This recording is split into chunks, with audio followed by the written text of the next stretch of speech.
明哥，这一次2026的米兰冬奥会，太精彩了，在那边秀那个所谓滑雪那种技巧，非常厉害。其中有两个人是国际上面的焦点，第一个是他，叫做谷爱凌，他拿下了银牌，很厉害。另外是他叫刘美贤，来自加州，他拿下了金牌。结果这两个有一些共通点哦，都有中国的血统是在里面，但是这两个人之后的遭遇，或者是被人家评价，截然不同，完全不一样。没错，这一届的这个意大利米兰冬奥哦，两位运动明星却有截然不同的这个境遇啊。对，先说他们的共同点，这两位啊都有中国的血统。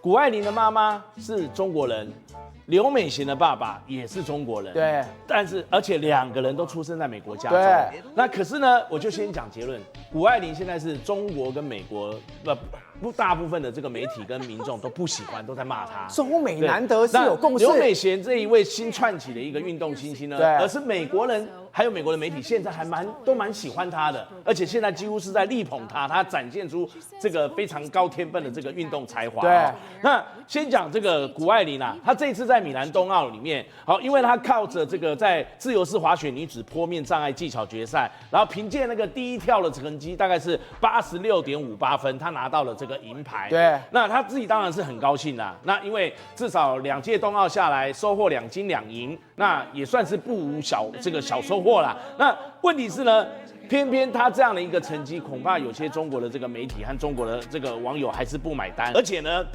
刚刚我说谷爱凌的这个妈妈是中国人，爸爸是美国籍的，对，那等于算是精英分子，所以呢，再加上他在15岁那一年，也就是上一届的这个冬奥，他转投中国的怀抱，代表中国队出赛。他本来是美国籍的哦，然后但是到底有没有抛弃美国籍，一直在美国跟中国外国的媒体之间啊，有很大的问号，他始终不会正面面对。你看到这个国外的媒体记者，不管是在上一届冬奥或者是这一届的这个冬奥，都会去关心谷爱凌，你到底是属于中国籍还是美国籍？你到底是美国人还是中国人？大家都问他这问题。他会打太极拳。他会说：“我觉得体育可以团结所有人，体育不需要跟这个国籍挂钩。”然后接着记者还会再问他说：“那你要不要解释一下中国的这个国旗法的规定是，如果你拥有了中国籍，入籍的中国籍，代表中国出赛参加运动比赛，你就要抛弃另外一个国家的国籍，你有做到这样吗？”然后他又说：“我喜欢冰雪运动，然后美国也很喜欢，我相信中国大部分的运动员和民众也都很喜欢，也很跟我一样喜欢。”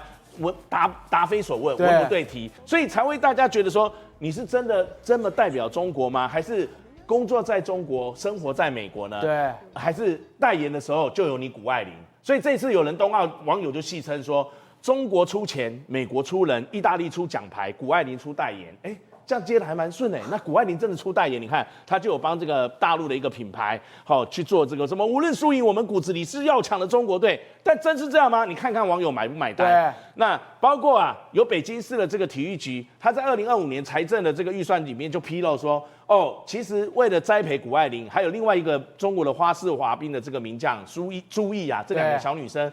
好，为了栽培他们代表北京出赛的时候，就花了4800多万人民币，等于是为了这两人，我还在你身上投资了2.18亿台币在上面。而且对谷爱凌来说，生活是在美国吗？而且对，没错，前后2届的冬奥都砸了超过4亿元给你的话，那你这一届冬奥米兰冬奥你只拿下银牌，但是你看央视还真的评论就是说，其实我觉得这枚银牌的含金量丝毫是不亚于金牌的。对，那很多的中国网民就认为说，你这简直在硬夸，金牌就金牌，银牌就银牌，哪有什么银牌的含金量是丝毫不亚于金牌？不然怎么办？他已经投了4亿元进去。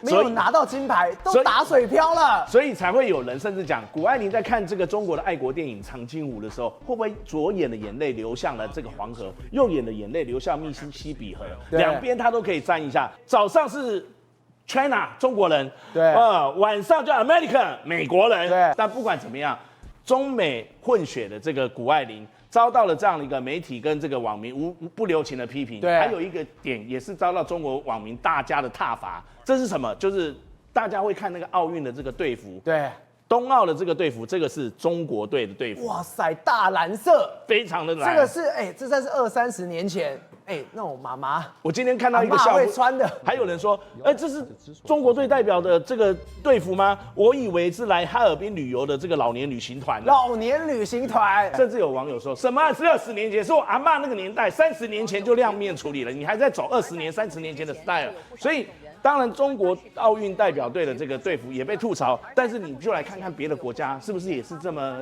让大家觉得不买单呢？你来看看这一套，这是蒙古队，对，会不会觉得英姿飒爽，哇很有大漠风情，对不对？吧？这简直完全体现了蒙古风啊！你看，它是一袭刺绣羊绒长你看袍，刺绣在这边哦，你看整个完全展现，男款是藏青色，女款呢它就是整个白色，还有包括搭配同色腰带、滚边的尖顶帽。看到没有？然后还有包括这个袖口跟领口都有金黄色的这个绣线勾勒成了太阳跟月亮。那个设计师就是他就要保有当年蒙古这个整个横跨欧亚大帝国的那种风貌，所以他这一身衣服里面处处都是细节。他是这一次冬奥全球媒体跟包括专家公认为第1名最好看的这个冬奥的这个团体队服。对，那当然呢，你要看到美国队，美国队是整体一袭白色的，也是让大家觉得很亮眼，而且这也是 Ralph Lauren 哈，他连续第10年帮美国代表队去打造的一个战袍。最让全球各个国家的运动员羡慕的是什么？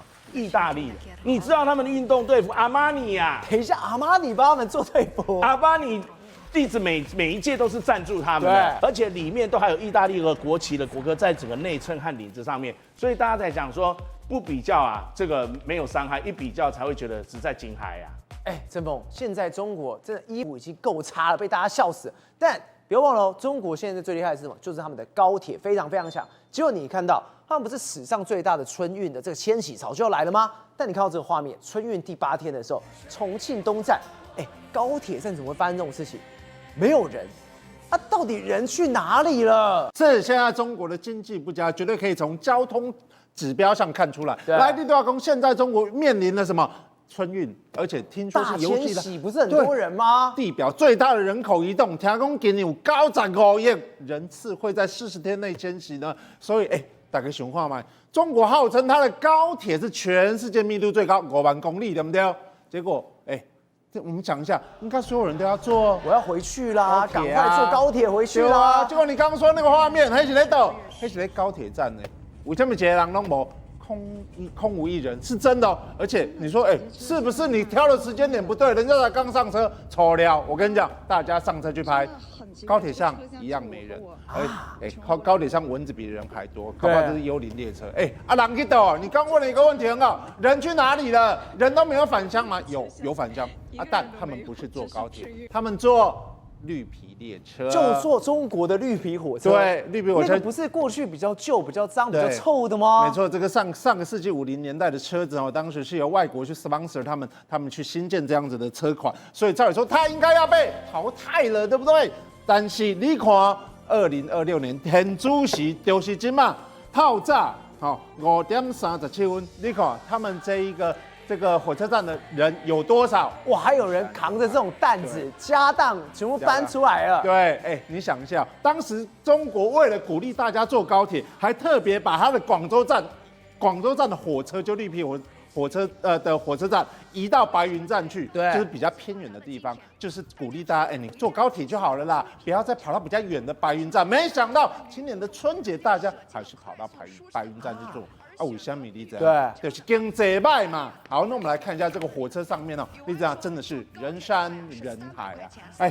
你看座位的走道间弄困难哦，这个不是2026春运现在的画面哦，没错，全部人都挤在这里哦，没错，你看走道上都睡满人，你想一下，这个几年前的照片有这样子的照片，这是2001年的照片哦，来，这是这一张，没错，挤得跟什么一样？对，过了这么多年，12年了。还是一样，2026一模一样，没错，过25年嘛是同款一样，绿皮列车顶头就是这侪人，你看，个人在来的呀，搓他的脚皮，然后还有人把他的脚放在桌子上面搓，所以如果你在他旁边吃泡面，你可能随时会吃到什么？